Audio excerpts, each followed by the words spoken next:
हम सुनना चाहते हैं उसका वक्ता कैसा है। वक्ता कैसा है? श्रीमद् भागवत की कथा का वक्ता कौन है? तो यम प्रव्रजन्तमनुपेतमपेतकृत्यम द्वैपायनो विरह कातरया जुहाव पुत्रेति तन्मयतया तरवोभिनेदुस् तं सर्वभूत हृदयं मुनिमानतोऽस्मि। जिस भगवान की मंगलमयी कथा श्रीमद् भागवत का वक्ता और श्रोता दोनों गर्भयोगी है।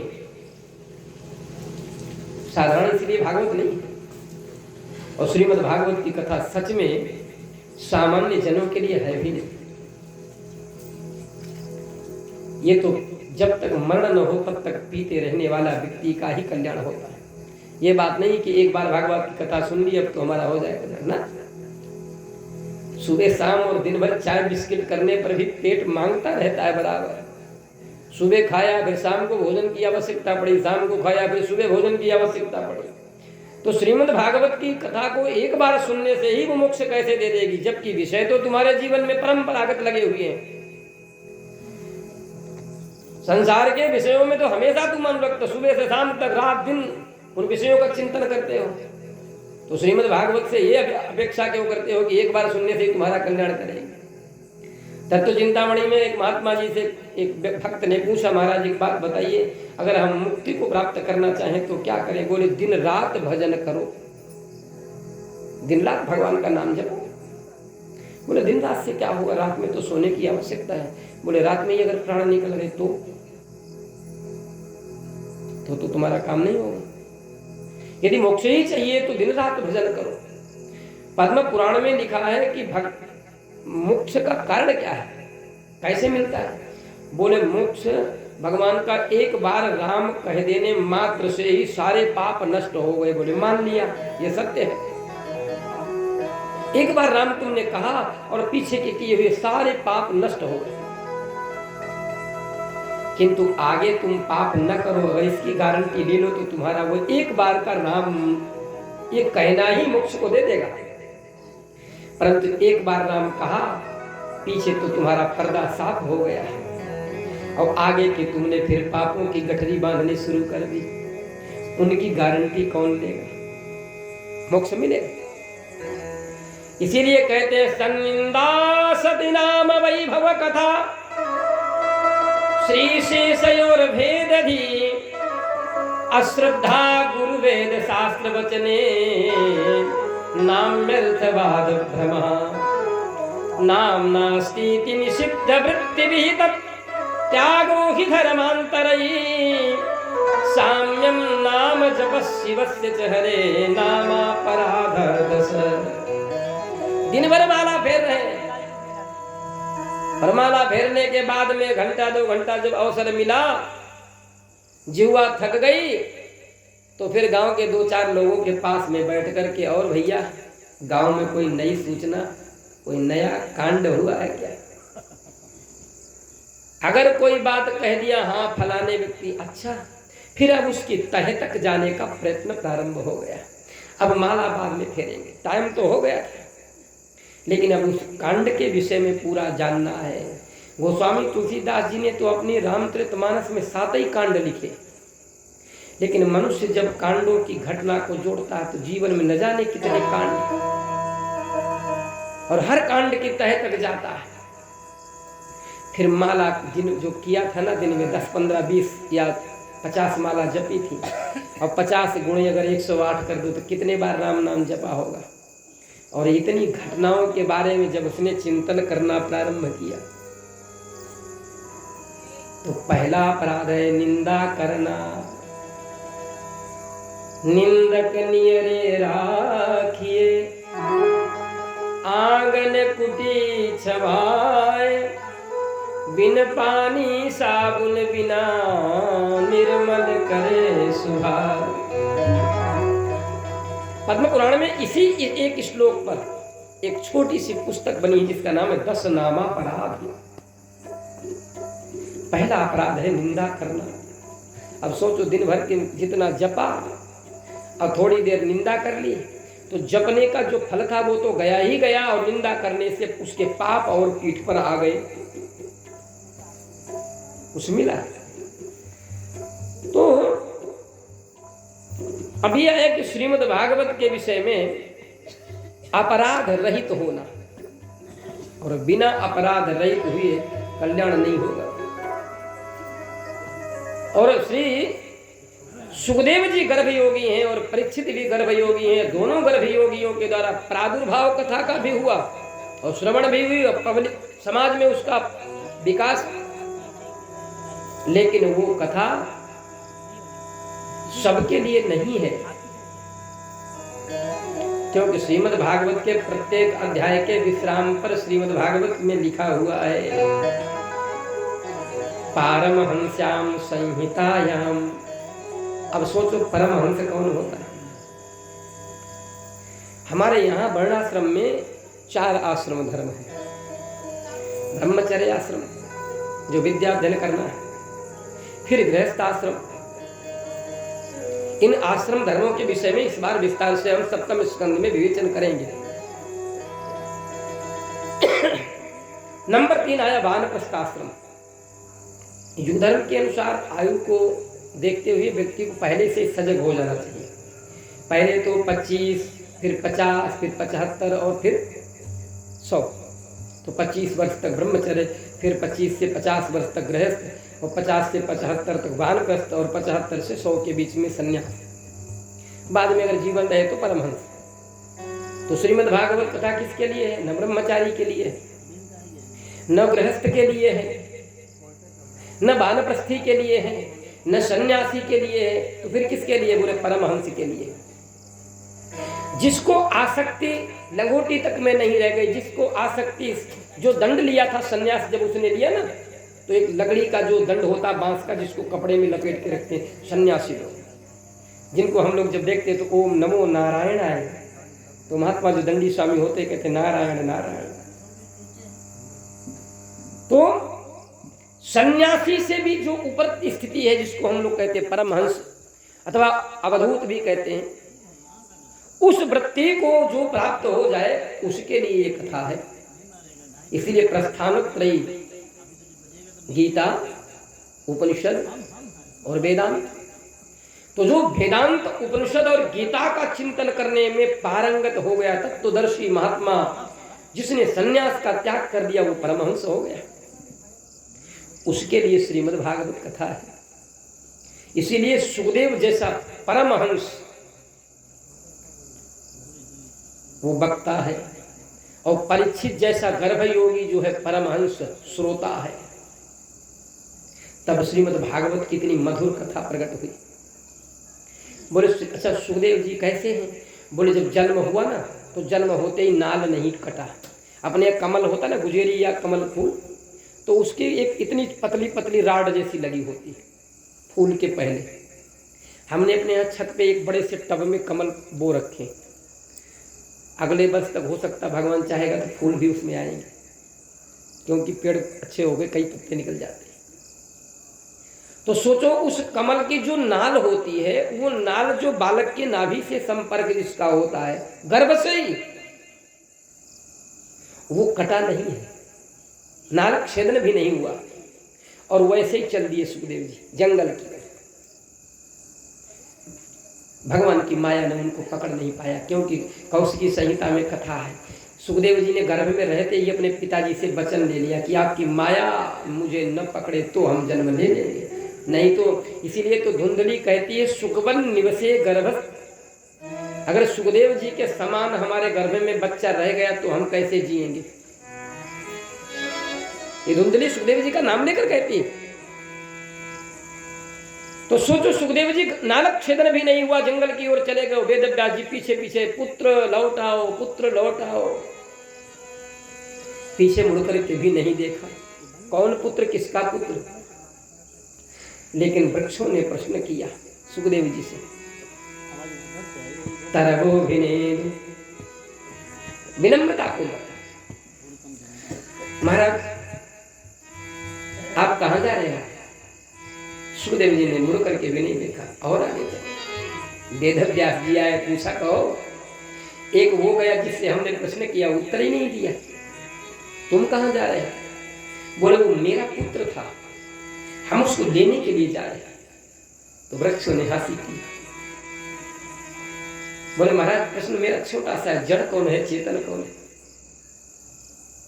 सुखदेव जी के पिताजी हैं, वेद पुराणों के बड़े ही सुंदर ज्ञाता है। वेदों का भी विभाजन किया, 1 से 4 भाग में कर दिया। ऋग्वेद, यजुर्वेद, सामवेद और अथर्ववेद बना दिया। पुराणों के, जिनके हृदय में पुराणों का प्रादुर्भाव हुआ, गणेश जी के द्वारा पुराणों को लिखवा दिया।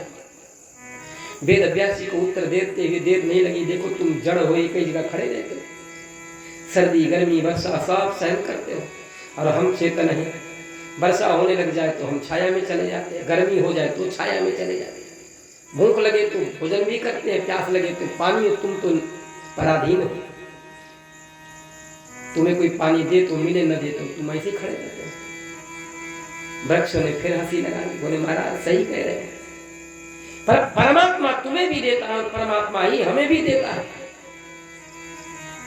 पर तुम्हें एक दिया तो तुम उसके पीछे इतनी आसक्त हो कि घर छोड़कर जंगल की ओर भागे जा रहे हो उसके पीछे पीछे। और परमात्मा हमें देता है, पुष्प के रूप में देता है तो भी लोग फूल तोड़ ले जाते हैं, और फल के रूप में देता है तो हमारे न चाहते हुए डंडा मार के तोड़ ले जाते हैं, नहीं ले जाते। आम का पेड़ जब लगा होता तो हम लोग डंडा मार मार के तोड़ लेते, नहीं तोड़ते। तो बोलो महाराज चेतनता और जड़ का जो आपने उत्तर दिया वो, अब वेद व्यास जी मोह बस इतने लज्जित हुए, लेकिन मोह है पुत्र के लिए, समझ तो गए, लेकिन फिर आगे निकल गए।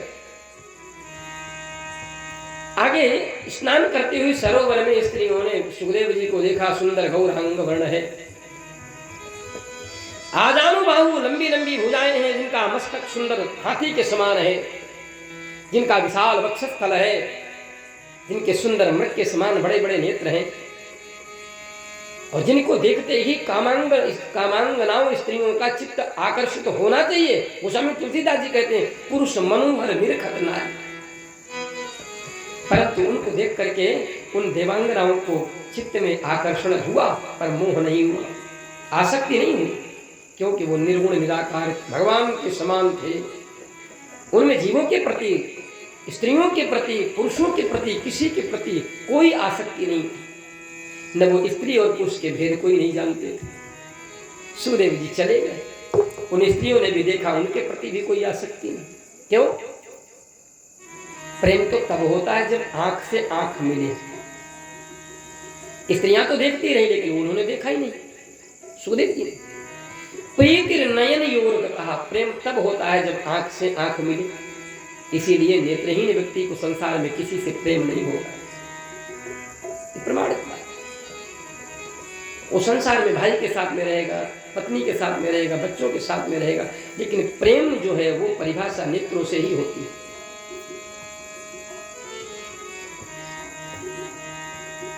वेद व्यास जी गए तो उन देवियों ने वस्त्र पहन लिए।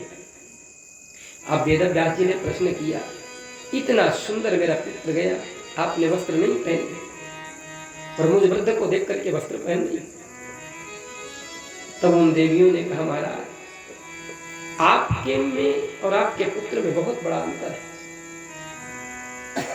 वो समाधिस्थ जीवन जी रहा है, उसमें स्त्री और पुरुष का भेद नहीं है, और आप में स्त्री और पुरुष का भेद है, इसलिए हम वस्त्र पहन। महात्मा सुखदेव समाधिस्थ हो गए। महाराज बहुत प्रयत्न किया वेद व्यास जी ने, लेकिन सुखदेव जी लौट कर नहीं है, दुखी होकर के आश्रम में लौट आए। कहाँ? बद्रिका आश्रम में सरस्वती नदी के किनारे। ये वही वेद व्यास जी हैं जिनके कारण हम लोग सरस्वती के दर्शन करने से वंचित हैं। गंगा यमुना सरस्वती है ना, ये त्रिवेणी प्रयागराज। वेद व्यास जी जब श्रीमद् भागवत की रचना कर रहे थे, उस काल में सरस्वती की उत्ताल तरंगों के कलरव के कारण जब वेद व्यास जी के चित्त में क्षोभ पैदा हुआ तो वेद व्यास जी ने श्राप दे दिया, सरस्वती गुप्त हो गई, वहीं से दशातर चली। ये वेद व्यास जी महाराज अपने आश्रम पे लौट आए। क्या करते हैं? तो ऐसे अवधूत वृत्ति जो जन्म से ही अवधूत है, परमहंस है, उनको वेद व्यास जी के 4 शिष्य पैल, जैमिनी, वैशम पायन और सुमंतु, जब श्रीमद् भागवत का प्रादुर्भाव हुआ, लेखन हो गया और भागवत जी के श्लोक पढ़ाए जो अपने शिष्यों को, और उन्होंने जाकर जब सुखदेव जी के चारों तरफ गाए तब तो सुखदेव जी पहला श्लोक सुनकर समाधि उनकी टूट गई। वरहापीडं नटवरवपु कर्णयो कर्णिकारं बिभ्रदवासा कनककपिशं वैजयन्तीं च महानां रन्ध्रान् वेणोधरसुधया पूरयन् गोपवृन्दै वृन्दारण्यं सपदरमणं पाविशद गीतकीर्ति। सुखदेव जी ने नेत्र खोले और नेत्र खोल करके भावानुसंधान किया। बड़े सुंदर भाव, अधरों पर सुंदर मुरली रख करके और सुंदर मधुर वेणुनाद करते हुए गायों के खुरों से उड़ी हुई ब्रजरथ जिनके कपोल और सुंदर घुंघराली अलकावलियों पर पड़ी है, ऐसे श्री माधव वेणु वादन करते हुए गायों के पीछे पीछे ब्रजरज में नंगे पैरों से चलते हुए ब्रज में प्रवेश कर रहे हैं। अच्छा, गोपांगनाएं उनके ऊपर पुष्प की वर्षा कर रही हैं। मृग के समान नेत्र वाली वो गोपांगनाएं भगवान को अपलक देख रही हैं। बहुत सुंदर, लेकिन इसमें विशेषता क्या है? विशेषता तो कुछ नहीं। संसार में हो सकता है कोई बहुत सुंदर हो और सुंदर है वो अच्छा होगा, गुणवान होगा, वो भगवान का स्वरूप होगा, वो चित्त को हमारे मोह लेगा, ऐसा तो कोई भाव नहीं। फिर नेत्र बंद कर लिए, क्योंकि इतने सुंदर में सुखदेव जी का चित्त फंसा नहीं। सोचो, लौट कर आए, आकर के अपने गुरुजी को बताया, गुरुजी आपके पुत्र ने नेत्र खोले और कुछ देर तक श्लोक का अर्थानुसंधान किया और फिर नेत्र बंद कर लिए। तब वेद व्यास जी ने एक श्लोक और पढ़ाया। उस श्लोक को जाकर के जब सुखदेव जी के चारों तरफ गाया, अहो वकीयं स्तनकालकूटं जिघांसया पाययत प्रसाध्वी लेभे गतिं धातुचितां ततोऽन्यं कं वा दयालुं शरणं व्रजेम। अहो, बड़ी आश्चर्य की बात, जिस पूतना ने अपने स्तनों में कालकूट भयानक जहर लगा करके और मारने की अभिलाषा से भगवान को स्तनपान कराया, भगवान ने उसका स्तनपान किया और उसको मां के समान परम गति प्रदान कर दी। जो मारने आया उसे ही मुक्ति कर दिया, तो कम बा दया, उससे बड़ा और कौन दयालु हो सकता? क्योंकि भगवान का वैशिष्ट्य क्या है? संसार के जीव में दया नहीं होती। अब कहोगे क्यों? जब पिता गुस्से में आता है अपने बेटे पर, तो गुस्से में आकर के पिता पुत्र को भी मारता है। जो माँ 9 महीने गर्भ में रखती है और पाल पोस कर बड़ा करती है, मलमूत्र आदि से उसको साफ करते हुए पाल पोस कर बड़ा करती है, वो माँ को भी जब गुस्सा आती है तो बच्चे को मारती है। और ऐसे नहीं, कई बार तो माताएं ऐसा मार देती हैं बच्चे को भी शरीर में क्षति भी हो जाती है, उठा उठा के पटक देते हैं। और बाद में जब उसको चोट लग जाती है तो उसके ऊपर दवा पट्टी मलहम कराते हैं। तो दया कहाँ गई तुम्हारी? लेकिन परमात्मा में दया ही सबसे बड़ी, वो दयालुता का ही उनका गुण विशेष है। वो दयालु है, कृपालु है। अब सुखदेव जी बोले, महाराज और सुना? बोले इसके आगे हमारे गुरुदेव के पास में। चारों शिष्य आगे आगे, सुखदेव जी पीछे पीछे आए और श्रीमद् भागवत की मंगलमयी कथा वेद व्यास जी से पढ़ी। उसके बाद में वहां से सुखदेव जी चल दिए। तो कहते हैं कि पुत्र की प्रेम वासना के कारण बोले, बेटा अब तुम कहाँ जाओ, घर में रहो। तो देवी भागवत में कथा आती है, सुखदेव जी ने छाया सुख का निर्माण किया। जिस छाया सुख से 4 पुत्र और 1 कन्या का प्रादुर्भाव हुआ, वही वेद व्यास जी की संतति के रूप में रहे। और सुखदेव जी महाराज जनक के यहाँ पधारे, जहाँ पर सुंदर परम ज्ञान का उपदेश प्राप्त किया भगवान के नाम में। तो वो ऐसे श्रीमद् भागवत के वक्ता श्री सुखदेव जी महाराज और श्रोता परीक्षित जी महाराज, जो गर्भ में, जिनको बचाने के लिए विवश होकर परमात्मा को गर्भ में प्रवेश करना पड़ा। भगवान की 24 अवतारों में भगवान कृष्ण का एक अवतार ऐसा है जो 2 बार गर्भ में गया। एक बार देवकी के गर्भ से पैदा हुई, ऐसा भागवत की कथा में। माता देवकी को भगवान ने मां बनने का अवसर दिया, गर्भ में वास किया। इसलिए श्रीमद् भागवत में 10वें स्कंद में तृतीय अध्याय में गर्भस्तुति का वर्णन आता है, गर्भस्तुति। और दूसरी बार उत्तरा के गर्भ में भगवान प्रवेश कर करके जन्म लेते हैं। तो भगवान कृष्ण ही एक ऐसे हैं धरती पर जो 2 बार जन्म लेते हैं माँ के गर्भ से। एक देवकी को मां बनने का अवसर दिया और एक उत्तरा के गर्भ में प्रवेश किया, परीक्षित को प्राण दान दिया, ब्रह्मास्त्र से रक्षा की। तो 2 बार। और जिसने गर्भ में भगवान का दर्शन प्राप्त कर लिया हो, फिर सोचो उसका मन कहीं संसार में लगेगा? लग ही नहीं सकता। ठीक है महाराज, मान लिया कि व्यास भी उत्तम है और परीक्षित भी उत्तम है, लेकिन स्थान भी तो उत्तम होना चाहिए। भगवान की कथा के लिए देवी भागवत में यज्ञ के लिए, कथा के लिए बड़े सुंदर स्थान बताया। सफलता क्यों नहीं मिलती? आजकल जो एक कलयुग में विशेष सिस्टम चल रहा है ना, चंदा मांगो, जबरदस्ती लो और फिर यज्ञ कराओ। और यज्ञ भी कहाँ करानी? पहले से ही योजना बना ली कि यहाँ पर यज्ञ मंडप बनवा दो और लगातार 5-7 साल अगर यज्ञ हो गई तो ये जमीन हमारी हो जाएगी। हाँ सही बता रहे तुमको, योजना के तहत। अथवा रास्ता बंद करने का प्लान बना लिया कि यहाँ रास्ता न बने तो मंदिर बनवा दो। चंदा लिया पूरे गांव से, 10 गांव से, और हमारा मकान सरकारी रोड से निकलने पर मकान हमारा गिराया न जाए तो मंदिर हमने बनवा दिया, नाम अपना डलवा दिया, चंदा पूरे 10 गांव से मांग के बैठे। अक्सर लोग यही करते हैं, मंदिर भी वही बनाएंगे और यज्ञशाला भी वही बनाएंगे और चंदा मांग के लगाएंगे। तो बताओ सफलता कहाँ से मिलेगी?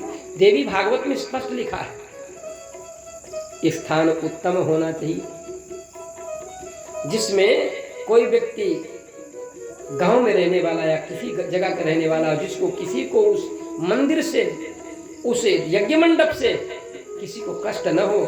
अब यज्ञ मंडप बन गया, वहां से निकलने की जगह ही नहीं बची। नाम नहीं लेंगे, हमने एक स्थान पे कहीं यज्ञशाला ऐसी जगह भी बना देखा जो स्कूल में बना, सरकारी जगह, बच्चों के पढ़ने का स्थान, यज्ञ मंडप बना हुआ, पता नहीं कहां देखा क्या होगा भाई। और फिर उसमें तुम धर्म करो, यज्ञ करो।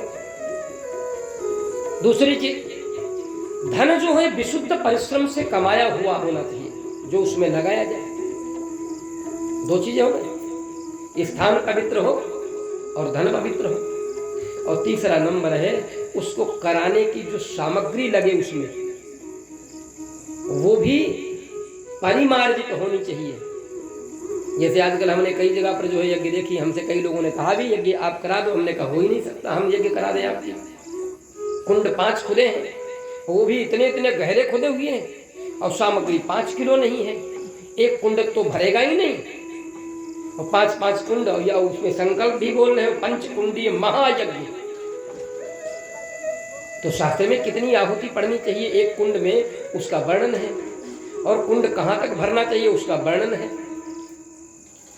अब तुम बाद में क्या करते हो, जिस दिन पूर्णाहुति होती तो केला काट काट कर उसमें भर दिया, गैया के कंडा नहीं मिले तो भैंस के ही कंडा भर दिए, और बहुत से गांवों का चंदा वसूल लिया। चंदा मिलके कमेटी वाले बांट के खा गए, यज्ञ हो गए। सोचो क्या होगा। जबकि गीता में भगवान ने स्वयं कहा अर्जुन से, अर्जुन यज्ञात् भवति परजन्य परजन्यात् अन्न संभवः, यज्ञ से जल की सुवृष्टि होती है। कैसी वृष्टि? सुवृष्टि। मांगे बारिश देहि जल रामचंद्र के राम। और इस समय क्या सुवृष्टि हो रही? इस समय जो ये तूफान आया समुद्र में, जिस समुद्र के तूफान आने के कारण जो असमय बरसात हुई, यही यानी 28, 27 और 28 ये 2 ही तारीख मान लो। इस 2 तारीख की बरसात का फल किसानों से पूछो जाकर के, जिनके धान खेतों में पड़े हैं, जिन्होंने आलू 1-2 दिन पहले ही गाड़ पाए, जिन्होंने सरसों कैसे कैसे बीज ला करके बहुत मुश्किल से बीज मिला, खाद मिली, डीएपी मिले नहीं रही, और जैसे तैसे बेचारे सरसों बोए और खेत में पानी भर गया जिनके घुटने, तो उन किसानों से पूछो। तो ये सुवृष्टि तो हुई नहीं।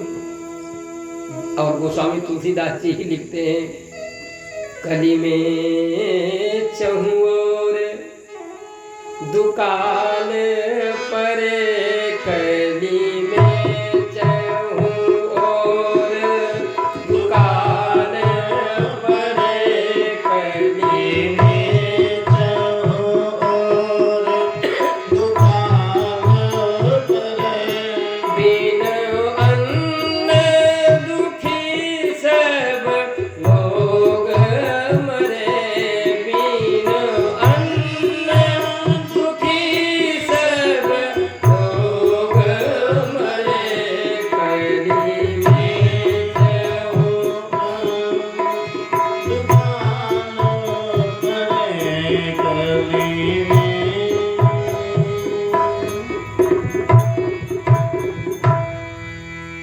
जब पानी की आवश्यकता है तो बरसता नहीं है, और जब फसल घर आने का समय है तो पानी बंद होता नहीं है। बोलो क्या है? जब धान घर में आना है तो तिरपाल बिछाए जा रहे धान बचाने के लिए। तो श्रीमद् भागवत की कथा, जिसके महात्म्य में ही बता दिया कि जीव का संबंध परमात्मा से कैसे होगा, और परमात्मा भगवान जो है वो जीव पर कैसे कृपा करेंगे, यही तो समझना है। बहुत बड़ा संसार है, नैमिषारण्य तीर्थ है, गोमती नदी का, ये आदि गंगा की बात है। ये जब कथा कही जा रही ना, उस समय भागीरथी गंगा भी नहीं थी, उस समय यमुना जी भी नहीं है, और उस समय सरस्वती भी नहीं है। ये सही नदी जो अपने यहां से निकली ना, इसका वर्णन वाल्मीकि रामायण में भी है, गोस्वामी तुलसीदास जी के यहाँ पद्म पुराण में भी है, क्योंकि ये नदी त्रेता काल से पहले की है, यानी रामावतार के पूर्व में भी सही नदी थी। सही उतरी गोमती नहाए, यानी गोमती नदी भी तब थी। चौथे दिवस अवधपुर आए, भरत जी, तो सही नदी और गोमती नदी पहले भी थी। इनके बहुत बाद में गंगा जी का आगमन है, ऐसा जब शास्त्रों का अवलोकन करो तो मालूम पड़ता है। तो गोमती का किनारा, और 51 सिद्धपीठों का वर्णन है देवी भागवत में, मार्कंडेय पुराणों में भी है। तो ये ललितांबा, जो नैमिषारण्य में माता ललितांबा देवी का मंदिर है, ये उन 51 सिद्धपीठों में नहीं है। इसका मतलब क्या है? ये अनादि सिद्धपीठ है। जैसे विंध्याचल पर्वत पर भगवती विंध्यवासिनी माई का जो मंदिर है, वो 51 सिद्धपीठों में नहीं है, लेकिन है ना। इनका वर्णन मार्कंडेय पुराण में भी है। और जब कंस ने उस कन्या को पटक कर पत्थर में मारने का प्रयत्न किया, तो वो दुर्गा जी आकाशवाणी करते हुए और विंध्याचल निवासिनी अष्टभुजी दुर्गा के रूप में विंध्याचल पर्वत पर गई, विंध्यवासिनी मंदिर के पास में, जहां पर काली, लक्ष्मी और दुर्गा के रूप में विराजमान त्रिकोण पर्वत है वहां पर। तो ये जो स्वरूप भगवती का है, ये अनादि सिद्धपीठों में है। तो माता तो शक्ति के बिना संसार में है कुछ भी नहीं। आज तक हमने कोई ऐसा नहीं मिला, चाहे वैष्णव त्रिकुंडधारी, चाहे शैव, कोई ऐसा हमें नहीं मिला जो ये कहता बीमार होने के बाद 15-20 दिन हॉस्पिटल में भर्ती होने के बाद जब लौट के घर आता और उससे हाल चाल पूछते तो क्या कहता है? अब हमारे शरीर में वो शक्ति नहीं रही। काहे भाई, तुम तो वैष्णव हो, बड़ा सुंदर मोटा तिलक लगाते हो, तुमको बोलना चाहिए कि अब हमारे अंदर से विष्णु जी नहीं रहे। राम जी के परम भक्त हो, रामानुज संप्रदाय है, रामानंद संप्रदाय है, निम्बार्क संप्रदाय है, वल्लभ जो भी संप्रदाय है, लेकिन 15 दिन 20 दिन बीमारी के बाद जब हॉस्पिटल से लौटते हैं तो अपने संप्रदाय का कोई नाम नहीं लेता। सब यही कहते हैं अब हमारे में वो शक्ति नहीं रही, बुढ़ापा आ गया तो भैया पहले की बात छोड़ो, अब वो शक्ति नहीं है। तो शरीर का संबंध किससे? शक्ति से। देवी भागवत में ही भगवती के नख चंद्रिका से दाहिने अंगूठे के नाखून से ही शक्ति का प्रादुर्भाव, ब्रह्माणी, लक्ष्मी और शिवा का प्रादुर्भाव है। और भगवान विष्णु, शिव और ब्रह्मा जी का प्रादुर्भाव भगवती के ही, भगवती ने ही प्रकट किया। अस्तु। और संसार के जीव भी शक्ति विहीन अपने को मानने लगते हैं बहुत जल्दी। तो शक्ति नहीं तो कुछ नहीं, यानी शक्ति है तो अनादि है, शक्ति के बाद में ही सब कुछ बना धीरे धीरे। और शक्ति नहीं तो बनाने वाला कौन है कोई बनाने वाला? ये जो मकान बनते हैं वो भी जब जिसके दमदार परिश्रम करने वाले मिस्त्री और बढ़िया जो सेवक होता है ना, जिसको हम लोग लेबर कहते हैं, अभी 7-8 मंजिल पर स्लेब डालने वाला हो तो जो मिस्त्री 1000 रुपया भी लेता है, उससे कहो स्लेब डलवानी हो, बोले भाई अब हमारे बस में नहीं, अब हमारे शरीर में वो शक्ति नहीं। हाँ, लेकिन बहुत बड़ी बड़ी बिल्डिंगें हमने भी बनाई थी, अब काहे नहीं बनाई? बोले शक्ति नहीं रहती। तो वो सब कौन बनाता है? वो शक्ति। जब शरीर में शक्ति है तब 10-10 ईंटें लेकर आदमी छत पे जा रहा है, और वही आदमी एक डंडा के सहारे चलता है। तो भगवती दुर्गा जो ललिता माता के रूप में विराजमान है, गोमती जो जीवन दायिनी जल, यानी पृथ्वी जल, और शक्ति के रूप में भगवती यही है। लेकिन यह स्थान कैसा? पहला स्थान पवित्र हो। और जिस काल की ये कथा है, उस काल में जीवन के लिए चाहिए क्या था? मनुष्य को जीने के लिए क्या चाहिए? अन्न और जल। तो उस समय अन्न आदि की उत्पत्ति भी बहुत होती नहीं थी, तो ऋषि मुनि कंद मूल फल ही खाते थे। करैहार शाक फल कंदा, कंद मूल फल आदि खाकर और जल आदि पी करके भगवान का भजन करते थे। तो नैमिषारण्य में 88,000 कहां से आ गए? 88,000 महात्माओं के बीच की कथा है। तो क्या सब 88,000 वहीं तक पहुंच गए और इकट्ठे से महात्मा बन गए? नहीं। प्रत्येक व्यक्ति अपने घर में कभी न कभी संसार के परिजनों से क्षोभ को जो प्राप्त होता है, तब विकार मन में आता है कि हम महात्मा ही बन जाएंगे। अक्सर लोग कहते हुए मिलते हैं। और महात्मा बने जब, तो रुकने के लिए स्थान चाहिए जहाँ पर पानी हो, और जीवन को जीने के लिए कंदमूल फल खाने के लिए भी हो। वो नैमिषारण्य ही था। उस समय गोमती का सानिध्य, ललिता माता की सेवा करो, भगवती का भजन करो, और उसके बाद कंदमूल फल खाओ, आराम से रहो। धीरे धीरे वहां पर संख्या एकत्रित होते होते 88,000 महात्मा हुए। अब प्रारंभ क्या हुआ? सबसे पहले वेदों में 1,00,000 मंत्र हैं, लेकिन 80,000 मंत्रों में केवल कर्मकांड है। कितने में? 80,000 मंत्र। और 16,000 मंत्रों में उपासना है, जिसको हम हिंदी में अगर कहें तो कीर्तन, स्तुति, भजन। और 4,000 मंत्र केवल ज्ञान कांड के हैं। तो उपासना तो बहुत कम लोग जानते थे, क्योंकि उसकी संख्या कम है, छोटी। और ज्ञान तो 4,000 मंत्रों में ही है, तो वो और न्यून हो गया, वो और अल्प है, उसके जानकार और भी कम होंगे। कर्मकांड विस्तृत है, उसके जानकार बहुत हैं। तो नैमिषारण्य में यज्ञ प्रारंभ हुआ। वो यज्ञ कैसा था? बोले सत्रम स्वर्गाय लोकाय। ऐसा यज्ञ जिसको करने की पूर्णाहुति पर ही स्वर्ग की प्राप्ति हो जाए। स्वर्ग की प्राप्ति के लिए वह